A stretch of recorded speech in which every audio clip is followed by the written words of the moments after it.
Olá, pessoal! Hoje o papo é sério. Vou apresentar pontos que são muito importantes entender se você quer construir um patrimônio sólido para o futuro. O Brasil tem um problema que não é novidade: gasta muito mais do que arrecada, ano após ano. É como uma família que todo mês gasta 10% a mais do que ganha e precisa pegar empréstimos para cobrir o rombo. Só que quanto mais você deve, mais caro fica pegar dinheiro emprestado. Resultado? Taxas de juros absurdas, próximas de 15%. E isso afeta tudo: comprar casa, carro, abrir negócio, investir, tudo fica mais caro. Além disso, tem os Estados Unidos atraindo dinheiro do mundo todo com a economia deles super forte. Isso desvaloriza o real frente ao dólar, e o brasileiro perde poder de compra até para importar o básico, como petróleo e eletrônicos. Mas calma! Nem tudo é tragédia. Temos um agronegócio poderoso, recursos naturais incríveis e ainda estamos com inflação controlada e PIB crescendo. O Brasil tem jeito, mas precisa de ajuste fiscal e medidas firmes para recuperar a confiança dos investidores. Com o tempo e boa gestão, dá para virar o jogo. Se você acha que a economia parece complicada, não se preocupa. Estou aqui para simplificar tudo para você. Deixa aquele like e se inscreve para entender ainda mais sobre o que afeta o seu bolso. Mas o Brasil tem sempre aquela capacidade de pegar um cenário que é meio ruim e piorar ainda substancialmente, né? que é o que vem acontecendo, infelizmente, recentemente. O Brasil vive um problema de falta de confiança dos agentes na economia, principalmente por conta do ambiente fiscal incerto, né? O governo ele gasta mais do que ele arrecada. Enfim, quando você coloca na conta o custo de carregar a dívida também é quase uns 8, 10% de rombo no ano. E isso é muito difícil de você sustentar, né? Pensa no pai de família que gasta todo mês 10% mais do que ele ganha.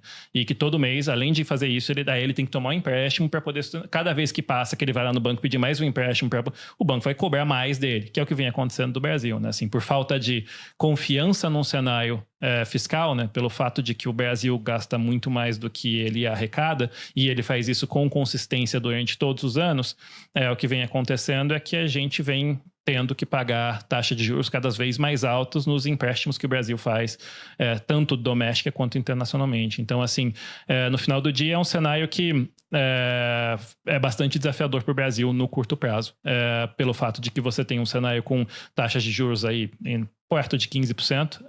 Nos últimos dias melhorou um pouquinho, mas ainda é uma taxa de juros quase insustentável, né? Você tem que ter um business que dê um retorno substancialmente maior do que 15% ao ano para conseguir pagar a sua conta só de taxa de juros e de custo de capital. Então é um cenário difícil para o Brasil.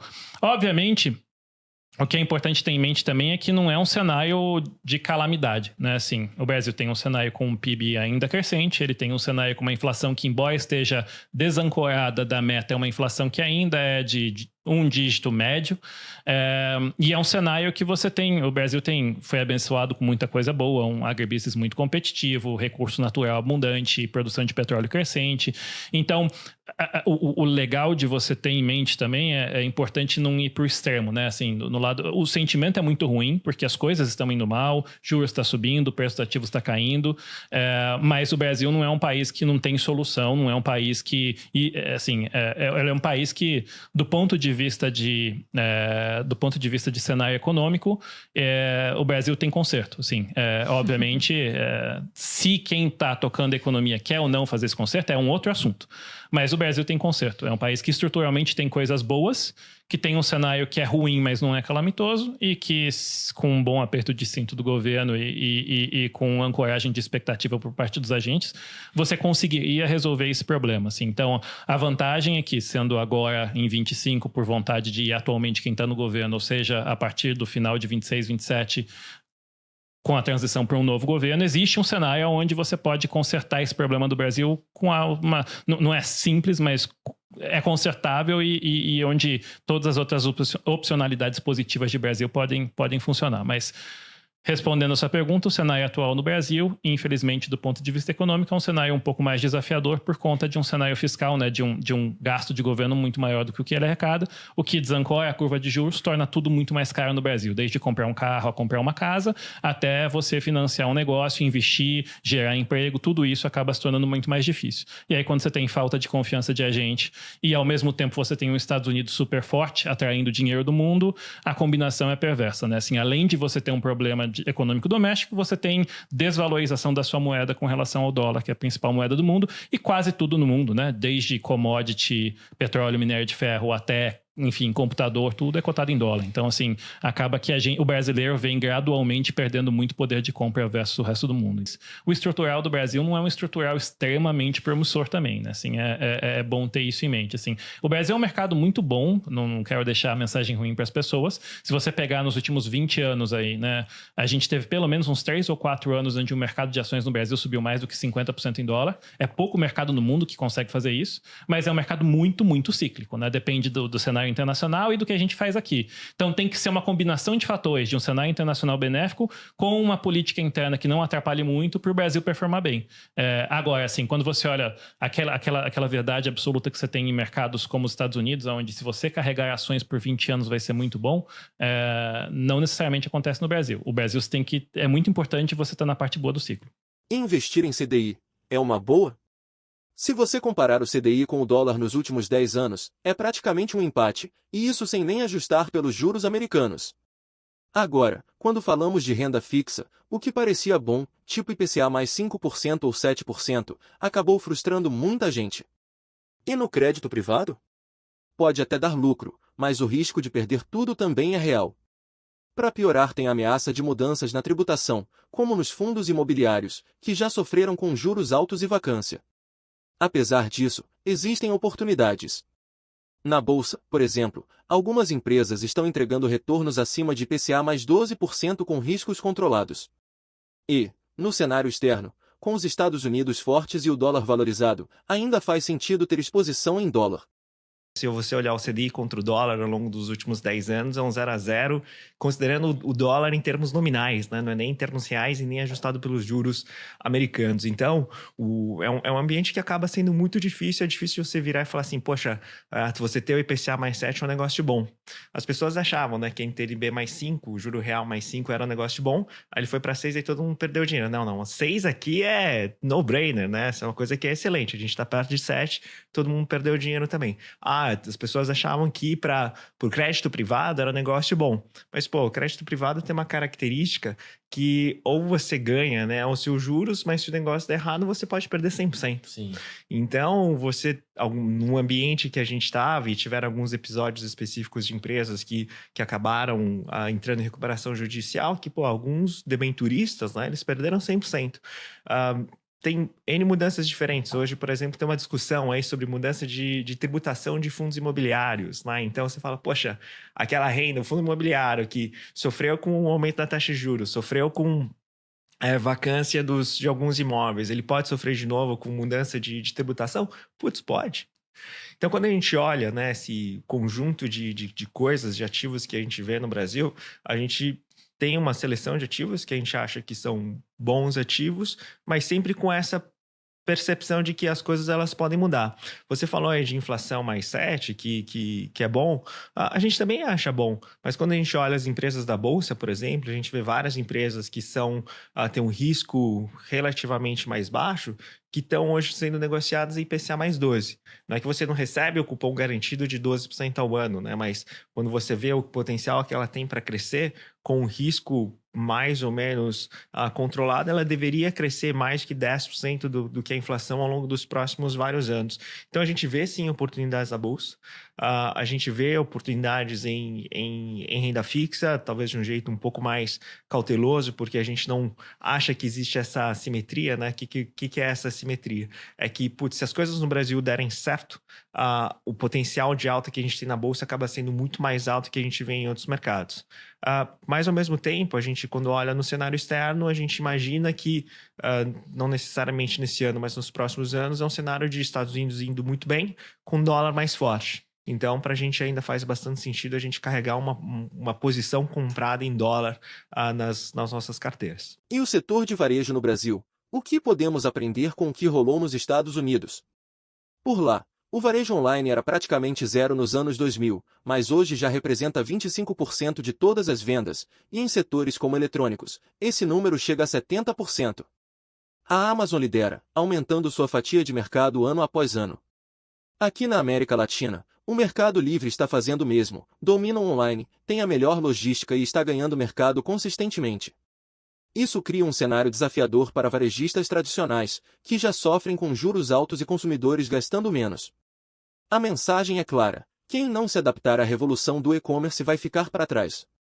Bacana. E até do lado de varejo que você comentou, né, que é especificamente, você consegue ver um pouco com alguma antecedência o que vai acontecendo, o que pode acontecer no Brasil, olhando para o que aconteceu em outros mercados. Assim. Quando você olha nos Estados Unidos, você tem um setor que tem uma estrutura de custo fixo e logística grande do ponto de vista de distribuição e que você tem um player, no caso lá é a Amazon, que vem ganhando gradualmente market share ano após ano. Assim. Online retail começou com menos de 1% das vendas de varejo americano lá em 2000, foi subindo entre 70 bips e 1% ao ano durante todos os anos, hoje é 23%, 25%, com um trend claro de continuar ganhando share. Isso de total de venda de varejo, né? Se você pegar de venda de varejo nos Estados Unidos. E tem muito produto, desde grocery mesmo, verdura, fruta e tal, que as pessoas não querem comprar lá. Então, assim, se você fizer por filtro, a participação já é maior. Tem alguns setores eletrônicos que a participação de online sales é 70%, 80%. Então, isso é um trend bem claro. Além disso, dentro de online sales, a Amazon ela vem ganhando market share. Se você pegar 10 anos atrás, ela tinha 30 e pouco por cento, hoje ela está em 45%, mais ou menos, depende da conta que você faz. E a tendência dela é continuar ganhando share. Então, é um setor que ele vai passando por consolidação, né? Aqui no Brasil, você tem... Na América Latina como um todo, você olha o Mercado Livre, é um cara que tem vem ganhando share e vem ganhando consistentemente e tem a melhor logística e tem a melhor estrutura de custo.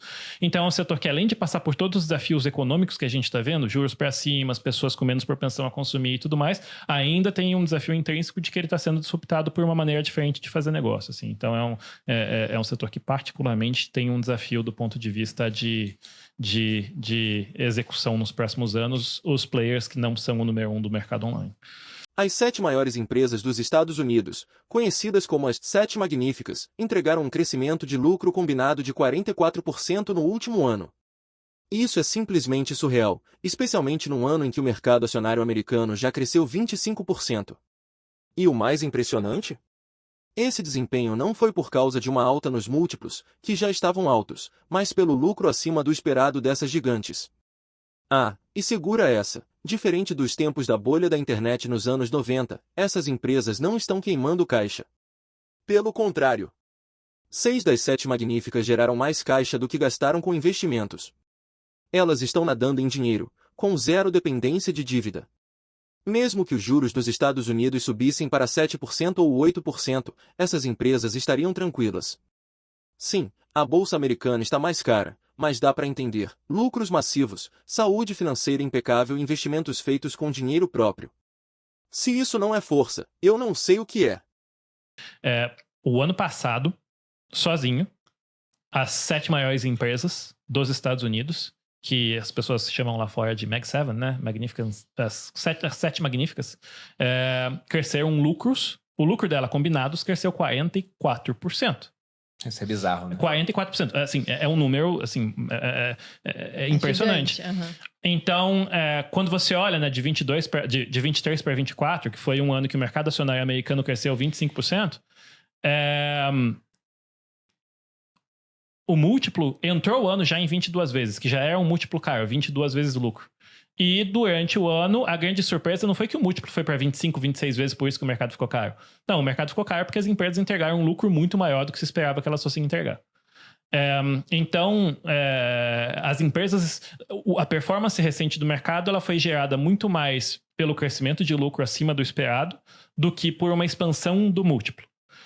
E a segunda coisa é quando você olha e compara a saúde financeira das empresas hoje versus as empresas no ápice da bolha lá da internet nos anos 90, mais de 80% do investimento que elas faziam em modem da Cisco ou em coisas que elas faziam para a internet, porque a internet estava queimando dinheiro, mas lá no futuro ela ia gerar. Esse foi o racional da bolha. Era um investimento que eles financiavam, ou através de funding ou através de emissão de ofertas na Bolsa Americana. Hoje, o capex inteiro das grandes empresas americanas que está indo para semicondutor da NVIDIA é o capex feito pela geração de caixa delas mesmas. Elas não estão financiando. Inclusive, das Mag 7, pelo menos 6 das 7 geraram caixa no ano. Além de investir uma boçalidade, crescer em lucro 40%, elas geraram caixa. Elas fizeram mais caixa do que elas gastaram em investimento. Então, as empresas, elas são net cash, né? Que é o que a gente fala quando ela tem mais caixa do que dívida. Essas empresas conseguem pagar toda a dívida, ainda sobra caixa, e investem com dinheiro próprio. Elas não estão alavancadas e se de repente o juro americano subisse para 7, 8%, elas vão ter um problema? Não vão ter um problema financeiro. Então, você consegue ver argumentos nas duas pontas. O valuation, sim, está mais caro do que o histórico. A bolsa, sim, lá já performou bem. Mas foi muito por conta de lucro indo bem e muito por conta das empresas estarem bem. A gente acha que se você está falando de uma formação de patrimônio para 5, 10 anos, para um negócio, para um horizonte mais longo, é irresponsável você não ter um pedaço do patrimônio alocado no exterior, nos Estados Unidos propriamente dito, que é o país mais importante do planeta Terra em termos de produção de riqueza, tecnologia e valor nos últimos 150 anos. É que no final das contas, né, empresas, ações e moedas, elas perseguem países que crescem mais. Então tá bom, então onde que tem crescimento no mundo? E é muito curioso que a gente hoje encontra uma escassez de crescimento econômico. É difícil de você olhar uma região que de uma forma consistente você fala, poxa, aqui você tem um polo de crescimento que vai ser sustentável porque você tem movimentos estruturais aqui que vão levar, né, a economia a crescer pelos próximos 10 anos. País que a gente encontra isso ainda é os Estados Unidos. Que é uma coisa muito curiosa, né? Que é o país que é o maior de todos, é uma das histórias mais impressionantes dos últimos 150 anos, como o Murilo colocou, e ainda é um dos países que mais cresce. E o retorno de Trump à Casa Branca, no que pode impactar o cenário econômico? Se basearmos no primeiro mandato dele, dá para imaginar um ambiente muito mais amigável para negócios nos Estados Unidos. Redução de burocracia, menos regulações e aquele foco em facilitar a vida do empreendedor americano. Isso significa mais liberdade para abrir e expandir negócios, com menos interferência do governo. Agora, no cenário global, ele é fiel ao lema America First, primeiro os Estados Unidos, depois o resto do mundo. Isso pode trazer menos investimentos em causas internacionais e mais foco em empregos e economia doméstica. Claro, essa abordagem tem seus prós e contras, ajuda o mercado interno, mas pode gerar atritos internacionais. E sobre o estilo Trump? A gente sabe que ele é agressivo nas palavras, mas na prática, os 4 anos dele não tiveram grandes conflitos globais. O discurso é sempre polêmico, mas os resultados podem ser bem diferentes. O que dá para se imaginar é que, e baseado no que ele já fez no primeiro mandato dele, é que vai ser um ambiente melhor para negócios, né? Assim, ele tende a tornar o país mais business friendly, mais amigável para quem quer fazer negócio. Reduz a burocracia, reduz o número de autorização que você precisa pedir, reduz o tamanho do Estado no sentido de regulação e leis que você tem que cumprir para abrir o seu próprio negócio, o que facilita e melhora a vida para o empresário médio americano. Então, essa é a primeira grande tendência do governo Trump, né? Assim, aí tem outras tendências dele, né? Assim, do ponto de vista internacional, um dos grandes lemas que ele adotou durante todo o primeiro mandato e ele adotou durante toda essa campanha é America First, né? Primeiro os Estados Unidos, né? A argumentação que ele usa é de que, e aí você pode concordar ou discordar dela, não estou fazendo juízo de valor, mas é de que o mundo inteiro se beneficia do mercado norte-americano, os Estados Unidos operam com déficit, ele compra mais coisas do mundo do que ele vende coisas para o mundo, né? E em contrapartida o mundo dá muito pouco para os Estados Unidos. Então a política dele, na cabeça dele, perdemos empregos domésticos, enfim. O que tem prós e contras aqui, a gente pode discutir por várias horas, né? Tem alguns pontos que são verdadeiros, outros pontos que nem tanto, que os Estados Unidos também se beneficiam do resto do mundo, mas de qualquer maneira a cabeça dele é America First. Então, dá para esperar que é um governo menos assistencialista com o resto do mundo, né? Ele vai dar menos dinheiro para causas globais e mais preocupado com os Estados Unidos, né? Por bem e por mal. E aí é importante também separar, tem o estilo Trump, que é o estilo que é importante ter em mente que a gente já conhece. Assim, ele não é um cara soft-spoken, não é um cara bonzinho, que fala bem, Ele é agressivo. Ele é agressivo no speech dele, Vou né? anexar o Canadá. Isso, vou anexar o Canadá, vou comprar a Groenlândia, assim, Mas é importante você separar o discurso do resultado efetivo, né? Assim, ele é um cara super agressivo, que fala pra caramba, mas você vê os 4 anos de mandato que ele teve, você não teve nenhum grande conflito global, assim. A tendência, no geral, é uma tendência que tende, que mostra uns Estados Unidos business-friendly, menos intervencionista no resto do mundo e com um discurso muito mais agressivo, mas os efeitos práticos tendem a ser positivos. Aí... Obviamente, assim, tem coisas que a gente não consegue saber. Ele tem hoje, no governo, um time que parece extremamente qualificado tentando reduzir o tamanho do Estado. Eu sou muito cético com relação ao Estado reduzir o seu próprio tamanho. Dito isso, as pessoas que estão lá são formidáveis, né? Assim, se tem um ser humano no planeta Terra que você não tem que apostar contra, é o Elon Musk. Então, assim, se eles fizerem 1/4 do que eles estão falando do que vão fazer, em termos de redução do tamanho do Estado, pode ser muito positivo também para o ambiente de negócio nos Estados Unidos. Agora vamos destrinchar como o dólar forte ou fraco impacta a nossa economia e os mercados aqui no Brasil. O dólar é mais importante do que muita gente imagina, principalmente para a gente aqui. Se o dólar está forte, isso geralmente significa que os Estados Unidos estão indo bem enquanto o resto do mundo sofre. E para a América Latina? Péssimo! Historicamente, quando o dólar sobe 1%, as bolsas latinas caem 3%. Já o contrário também é verdade, com o dólar 1% mais fraco, as bolsas sobem 5%. Agora, se tivermos um cenário em que os Estados Unidos crescem de forma moderada e menos agressiva com o resto do mundo, isso pode deixar o dólar mais fraco, e para a gente, isso é música para os ouvidos. Por quê? Moeda é uma via de duas mãos. Se o dólar enfraquece, as outras moedas ficam mais fortes, e o Brasil tende a se beneficiar disso. E tem mais, Trump já deixou claro que não gosta de um dólar muito forte, então, se ele influencia nesse sentido, podemos ver uma dinâmica mais equilibrada que favorece economias como a nossa. Esse cenário externo de você ter um dólar forte, um dólar fraco, ele acaba sendo super, super determinante, mais do que as pessoas imaginam para o que acontece com os ativos aqui no Brasil. No resto do mundo também, no Brasil, ele é meio que alavancado nisso, né? E quando a gente pensa no dólar, tem N fatores diferentes para levar em consideração, mas se a gente puder fazer uma análise mais simplista, né? A gente pode pensar de um negócio que é mais ou menos o seguinte.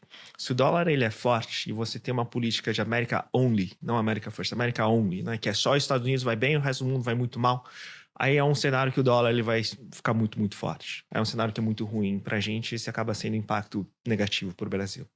Agora, se a gente tem uma situação em que os Estados Unidos vai bem, a economia cresce de uma forma razoável, isso ajuda os outros países a crescerem também, e é uma coisa que talvez seja o America First, mas o resto do mundo ele consegue andar junto, a gente não tem tarifas que sejam exageradas pelo resto do mundo, talvez esse seja um cenário que o dólar ele fica um pouco mais fraco, ou um pouco menos forte.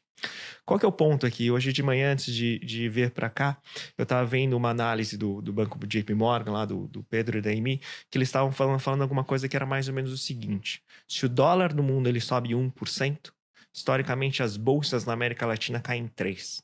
Se o dólar ele fica 1% mais fraco, as bolsas elas sobem 5%. Então você tem esse cenário que até é um pouco mais desigual para o lado do dólar ficar mais fraco. Então se por acaso a gente tivesse essa situação em que, ok, os Estados Unidos vai bem, mas a política externa ela é menos agressiva e que os outros países, por N motivos diferentes, eles também conseguem crescer, talvez, e lembrando, né, Malu e Bruno, que moeda é uma via de duas mãos. O dólar ele não pode ficar forte se as outras moedas não ficam mais fracas. Então, se esse negócio ele fica um pouco mais equilibrado e por algum motivo X, e aí até, né, pelo próprio Trump, ele já falou várias vezes que ele não gosta de ter um dólar forte, o dólar ficar mais fraco, pra gente aqui talvez seja bom, né? O mundo agora ele vai ser mais unipolar, bipolar, multipolar. O que o Murilo descreveu é que talvez o mundo ele seja um pouco mais unipolar, até foi um pouco do tema da nossa última carta ali que está no nosso site. Mas se ele for um mundo mais unipolar, é um mundo que ele é mais tranquilo, um mundo que você tem menos riscos, que aí eventualmente é uma inflação mais baixa, um dólar que fica mais fraco. Se você for um mundo multipolar ou bipolar, talvez, é um mundo que você tem mais conflitos, você tem mais incertezas, você tem mais inflação aí, eventualmente juros mais altos e talvez um dólar mais forte. Então, acho que não é só a questão de tarifa, acho que tem essa questão geopolítica, questão de crescimento econômico, questão de estímulo nos outros países, estímulos na China. Então, realmente é um conjunto de cenários que acaba sendo muito complexo, né? É que ao longo do tempo, e quando a gente pensa, né, nos vários anos e décadas para frente, a tendência de valorização do dólar, ela é meio que inevitável, né? Assim, o dólar no mundo ele vai ficando mais forte porque os Estados Unidos ele ainda vai ser o principal país do mundo que vai ter as melhores tecnologias, tem a melhor demografia, tem as melhores instituições. E então, assim, é muito difícil de aparecer um grande concorrente para isso. Eles têm que se esforçar demais lá para fazer com que o dólar ele não se fortaleça. Bora falar sobre ouro, Bitcoin e o conceito de reserva de valor? Esse papo é essencial para quem quer proteger e planejar seu patrimônio no longo prazo. O ouro, com seus milênios de história, se provou uma das melhores reservas de valor já criadas. Ele não paga juros, não cresce, mas é resiliente. Mesmo com juros altos e oscilações do mercado, ele continua firme na sua função, proteger o que você conquistou. Mas e o Bitcoin? O Bitcoin é o novo ouro digital, galera.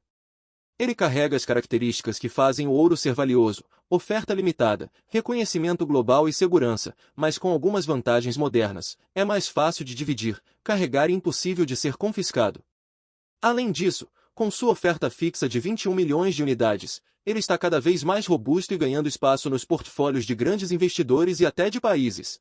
Sobre a questão do ouro, acho que tem, querendo ou não, uma das coisas que a gente vê com bons olhos é que esse negócio é uma reserva de valor, né? Assim, você pode argumentar de um lado para o de outro, mas o ouro talvez seja um dos ativos que ao longo dos últimos milhares de anos na história da humanidade, ele se provou como sendo uma das melhores reservas de valor que tem. Tem gente que fala, pô, eu não gosto do ouro porque não é um negócio que me paga juros, né? Não tem yield, não cresce e tudo mais, mas ele se mostrou muito resiliente ao longo do tempo. É um ativo que a gente às vezes tem na carteira, às vezes não tem, às vezes tem mais, às vezes tem menos, mas é um ativo que a gente continua acompanhando de perto. Nesses níveis de preços, honestamente, a gente tem uma posição muito pequena em ouro, a gente já teve mais, mas acho que é mais uma questão de que a gente vê oportunidades melhores, por exemplo, na bolsa, ao invés de ter o ouro. Como o ouro não se descobriu uma forma de criar em laboratório, já se tentou de tudo que é jeito e não consegue, e independentemente do investimento que você faça, dificilmente a produção global de ouro consegue crescer mais do que 1,5%, 2% ano contra ano.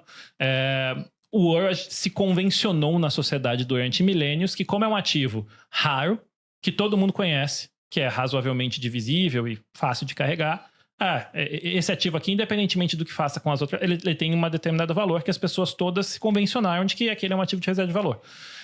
A mesma coisa pode ser o Bitcoin. A vantagem do Bitcoin, se você pensar do ponto de vista prático, é que é muito mais fácil de dividir do que o ouro. É muito mais fácil do que carregar do que o ouro. Uhum. E é muito mais seguro do ponto de vista do que o ouro.